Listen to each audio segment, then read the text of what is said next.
The family reunion was planned for the last week of July at the Grandview Resort and Spa in Lake Geneva. 3 generations of the Patterson family, all gathering to celebrate my grandparents' 60th wedding anniversary. The reservations had been made 9 months in advance, coordinated through a group chat I'd been removed from after asking too many questions about costs. I'd booked my own room separately. Same hotel, different confirmation number. I preferred it that way. When I pulled into the circular driveway in my aging Subaru, my brother Derek was already standing near the entrance with his wife Brittany. They were unloading matching Louis Vuitton luggage from their Range Rover. Derek saw me and his expression soured immediately. "Really, Maya? He actually came." I stepped out of my car, pulling my simple black rolling suitcase behind me. "Of course I came. It's Grandma and Grandpa's anniversary. We thought you'd have the sense to skip it." Brittany adjusted her designer sunglasses. "Given the circumstances." "What circumstances?" Derek laughed, harsh and sudden. "The circumstances where you can barely afford to be here? This place is $500 a night, Maya. Minimum. And that's before the resort fees and all the activities Dad has planned." "I'm aware of the rates." "Are you? Because last I checked, preschool teachers don't exactly make bank." He looked at my car, my suitcase, my simple cotton dress. "You're going to stick out like a sore thumb all week. Designer dinners, spa days, golf tournaments.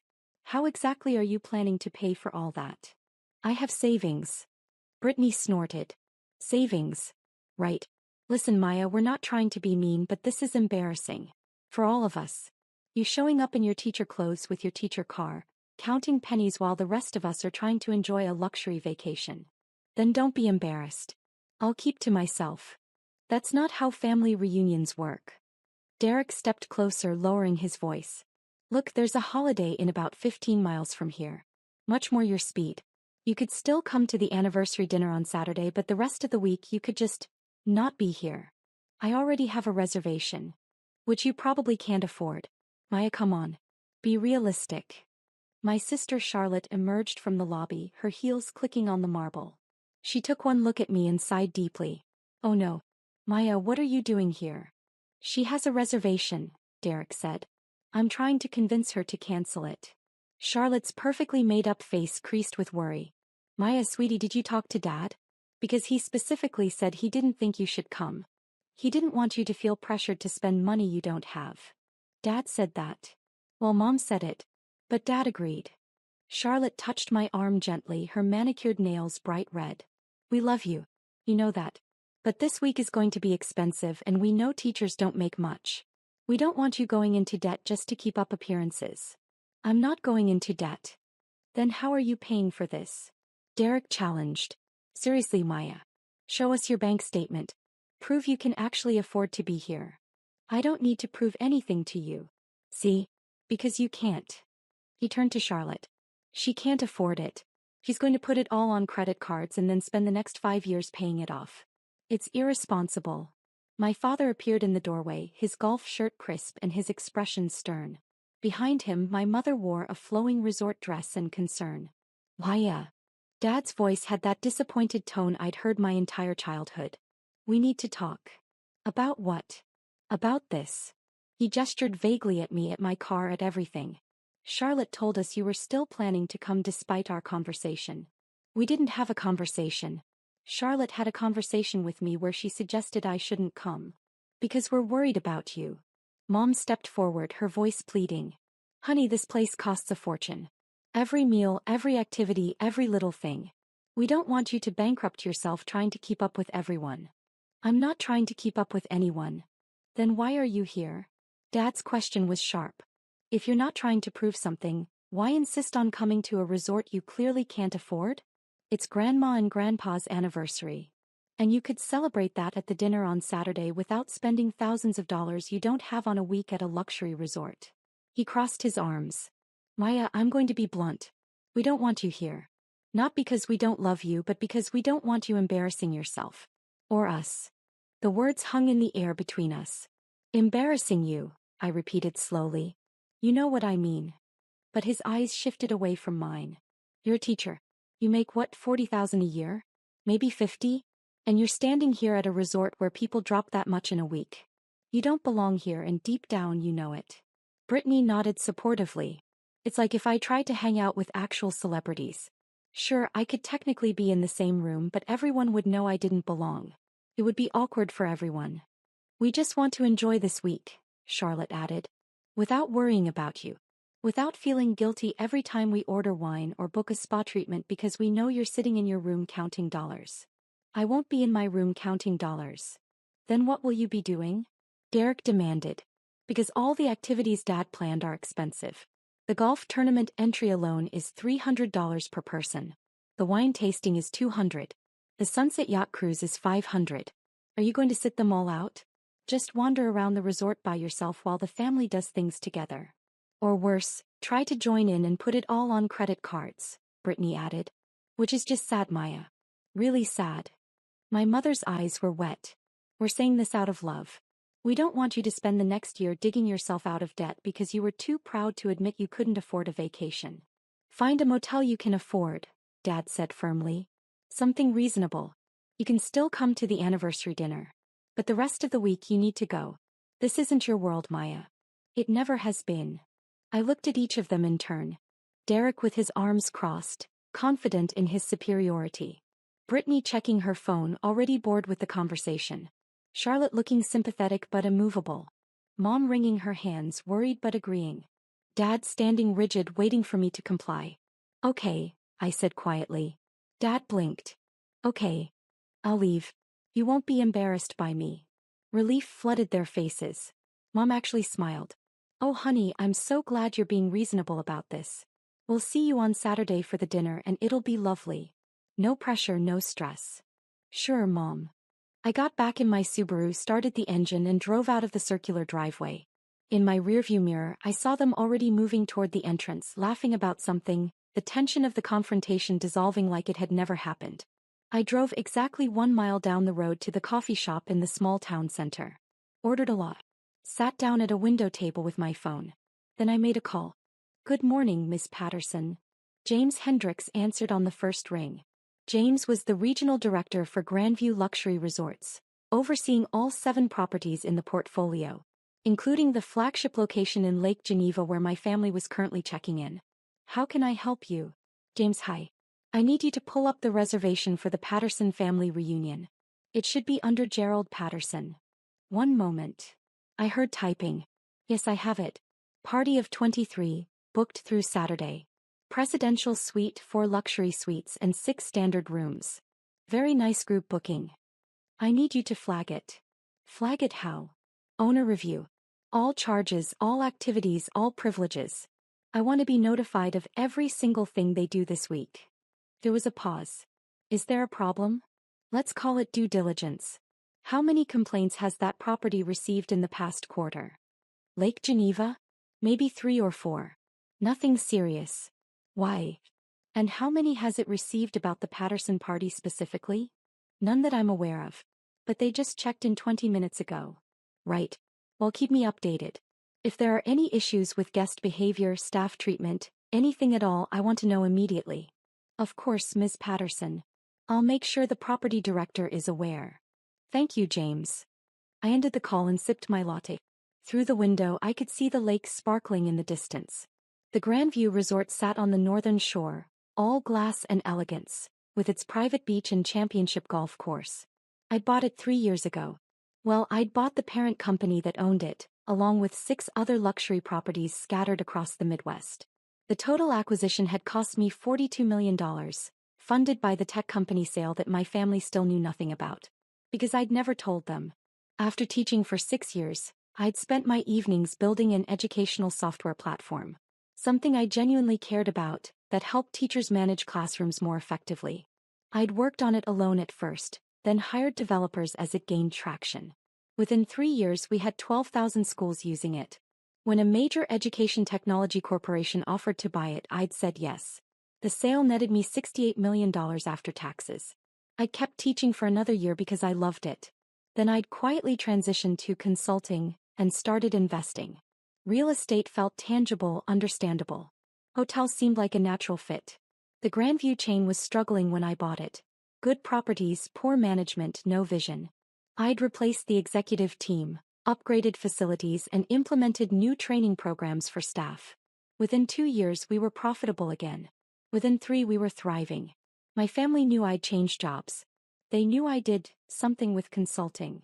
They'd never asked for details and I'd never offered them.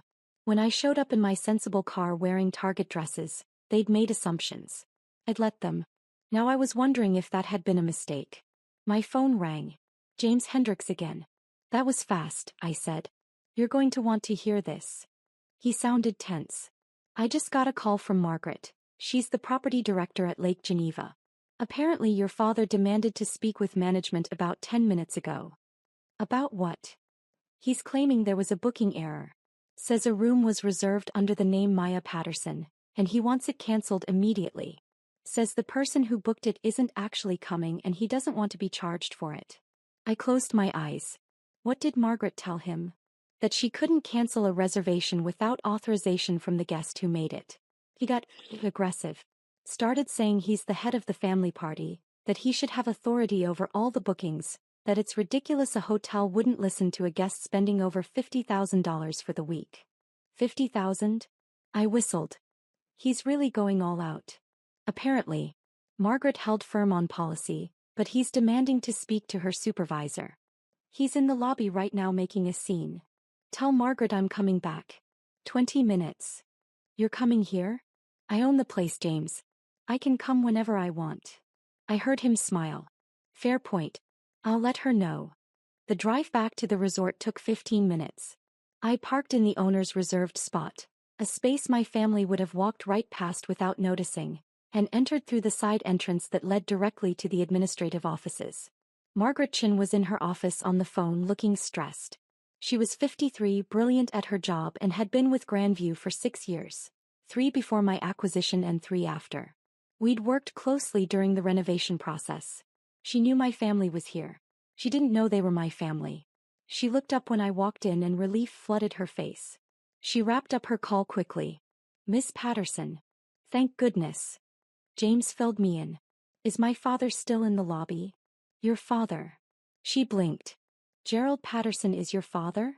Unfortunately. Oh no. Oh, Miss Patterson, I'm so sorry. If I'd known. You handled it exactly right. Don't apologize. I sat down across from her desk. Tell me what happened. She explained the confrontation. Dad had approached the desk demanding the cancellation. When the front desk clerk explained they needed authorization from the guest who made the reservation, he'd raised his voice. Said it was absurd that a hotel wouldn't work with its biggest spender of the week.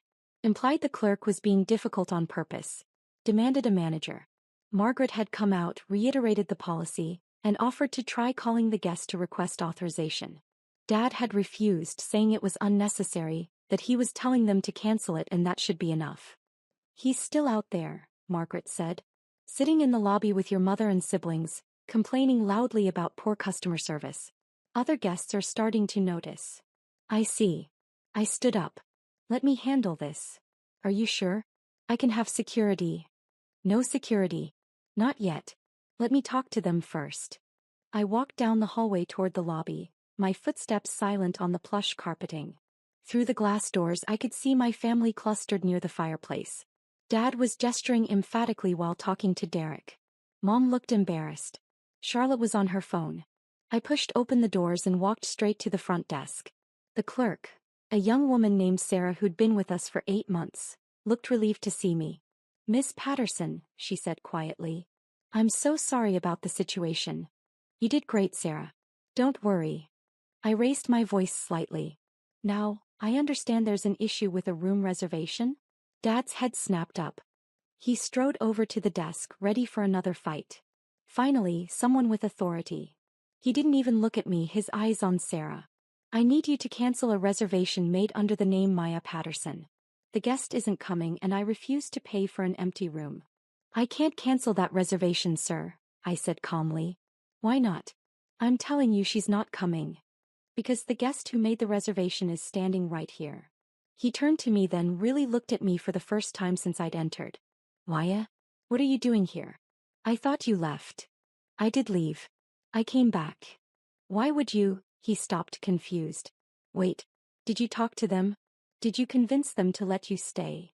I don't need anyone's permission to stay here, Dad. Yes, you do. I'm not paying for your room. You want to be here so badly, you can pay for it yourself. I am paying for it myself. I always was. With what money? Derek had joined us now, Brittany at his elbow.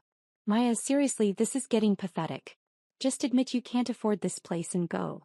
I can afford it. Stop lying. Dad's voice was rising. Other guests were definitely watching now. We all know you barely make enough to cover rent. You drive a 15-year-old car. You shop at Target. You're a preschool teacher, for God's sake. I was a preschool teacher. Now I'm a hotel owner. The silence was immediate and total. Charlotte laughed nervously. What? I own this hotel. And 6 others. I turned to Sarah. Sarah, can you pull up the ownership records for Grandview Lake Geneva? She typed quickly, her fingers shaking slightly. Yes, ma'am. Property owned by Grandview Luxury Resorts, LLC. Principal owner, Maya Elizabeth Patterson. That's... Dad's face was white. That's not possible. It's very possible. I bought the company 3 years ago after selling my educational software business. The sale netted me $68 million. I invested $42 million of it in acquiring Grandview. Mom made a small sound like air escaping. You sold a business? Charlotte's voice was faint. What business? Classroom Connect. It's an educational platform used by about 40,000 schools now. I built it while teaching, sold it in 2022. Derek was shaking his head. No, this is some kind of joke. It's not a joke. Margaret had appeared beside me, her expression professional but her eyes sharp. Miss Patterson has owned these properties for 3 years. She's been an excellent owner. Very hands-on during renovations, very supportive of staff, very committed to guest experience. But you're a teacher, Mom whispered. You teach preschool. I did teach preschool. I loved it. But I also built a company on the side, and when someone wanted to buy it, I sold it. Then I kept teaching for a while because I enjoyed it and eventually transitioned to consulting and investing. Why didn't you tell us? Dad demanded. I tried to. Remember when I said I'd changed jobs and was doing consulting work? You said consulting was just a fancy word for unemployment. When I mentioned I'd made some good investments, Derek said I probably put $100 in an index fund. When I offered to help Charlotte with her business startup costs, she said she didn't need pity money from her struggling sister. Each example landed like a physical blow. I could see them remembering, the memories clicking into place. But you still dress like... Brittany gestured at my outfit. Like you shop at clearance sales. I do shop at clearance sales. I like a good deal. Why would I spend $300 on a shirt when I can get one I like just as much for $30? And your car, Derek started, is reliable, fuel efficient, and paid off. I don't care about cars. Why would I spend money on something I don't care about? Your apartment, Charlotte said weakly. You live in a 1-bedroom apartment. I live in a 3-bedroom condo in Lincoln Park that I own outright. It has 1 bedroom because I don't need more space. Why would I maintain empty rooms? Dad sank into a nearby chair. This can't be real. It's very real, Dad. You're standing in the lobby of a hotel I own. You just tried to cancel my reservation at my own property. And for the past hour, you've been complaining about customer service to staff who report directly to me. Margaret stepped forward. Mr. Patterson, I need to inform you that hotel policy requires respectful treatment of all staff members. The complaints you made to the front desk staff were noted. Ms. Patterson has instructed us to flag your party for owner review. Owner review? Mom looked panicked. What does that mean? It means every aspect of your stay will be monitored, I said quietly. Every charge, every activity, every interaction with staff. Any further issues and your stay privileges can be revoked. Stay privileges? Dad's voice cracked. Maya, you can't be serious. You're going to kick us out. You kicked me out 2 hours ago. Told me I didn't belong here. Told me to find a motel I could afford. We didn't know. Know what? That I own the place. Or that I could actually afford to be here. I looked at each of them. Would it have mattered if I was just a teacher who'd saved up for this vacation? Would I have belonged then? No one answered. That's what I thought. I turned to Margaret. The Patterson party can stay, but the owner review flag remains active. Any staff complaints, any behavioral issues, any problems at all, I want to know immediately. Yes, ma'am. Maya, wait. Mom reached for me but I stepped back. I have a reservation here. Room I paid for. I'm going to check in now and enjoy the facilities. You all can do the same. But if you approach me, if you harass me, if you try to have another family meeting about how I don't belong here, I will have security escort you from the property. Are we clear? Dad's face was red. You can't do this. We're family. Family who told me I was an embarrassment. Family who didn't want me here. Kept my voice level. I'm giving you what you wanted. You get to enjoy your luxury vacation without worrying about your poor sister counting pennies. I'll be here too, but you won't have to acknowledge me. You can pretend I don't exist, just like you've been pretending my success doesn't exist for 3 years. We didn't know about your success. Charlotte protested. You never told us. I tried to tell you. You didn't listen. You made assumptions about who I was and what I was worth, and you never questioned those assumptions. Not once in 3 years did any of you ask me about my work, my investments, my life. You just decided I was failing and treated me accordingly. Sarah handed me a key card. Room 412, Ms. Patterson. Top floor, Lakeview. Your usual suite. Thank you, Sarah. I took the key, then looked back at my family one last time. Enjoy your vacation. Try to be kind to the staff. They work hard. I walked toward the elevators, my rolling suitcase trailing behind me. Behind me, I could hear my family erupting into urgent whispered conversation, but I didn't turn around. The elevator doors closed and I leaned against the wall, suddenly exhausted. My phone buzzed. A text from James Hendricks. Margaret briefed me. Are you okay? I typed back, fine. Just tired. Take the rest of the day. Decompress. I'll handle anything that comes up. Thanks, James. Another text, this time from a number I recognized as Charlotte's. Maya, please. We need to talk. This is insane. You can't just shut us out. Then Derek. You're being extremely immature about this. So we made a mistake. Get over it. Then Brittany. If you're really rich, why do you act so poor? That's honestly kind of manipulative. Then Mom. Sweetheart, I'm sure this is all a misunderstanding. Let's have dinner tonight and work this out like adults. Then Dad, this is absurd. I'm your father. You will speak to me with respect. I turned my phone off. The suite was beautiful, floor-to-ceiling windows overlooking the lake, a king bed with luxury linens, a marble bathroom with a soaking tub. I'd stayed here dozens of times while overseeing renovations and operations. It felt more like home than my family had in years. I ordered room service, changed into comfortable clothes, sat on the balcony watching boats drift across the water while the sun set in shades of orange and gold. Somewhere in this hotel, my family was probably still talking about me, trying to understand, trying to reconcile the sister they thought they knew with the reality they just discovered. Maybe feeling guilty. Maybe feeling angry. Maybe both. But that wasn't my problem to solve. I'd spent 3 years being quietly successful while they assumed I was struggling. 3 years of gentle corrections that were ignored, of accomplishments that were dismissed, of trying to share my life with people who'd already decided what my life was. I was done trying. Tomorrow I'd go to the spa, book a massage, maybe play a round of golf. Enjoy the resort I'd worked hard to restore and maintain. And if I happened to see my family in the hallways or restaurants, I'd smile politely and keep walking. They wanted me to find a place I belonged. I had. It just wasn't with them. My phone, still off, sat on the nightstand. I knew when I turned it back on there would be more messages. More demands for explanations, for conversations, for me to make them feel better about treating me poorly. But not tonight. Tonight I was going to soak in the enormous bathtub, watch a movie on the premium television, and sleep in 1,000 thread-count sheets at the hotel I owned. And tomorrow?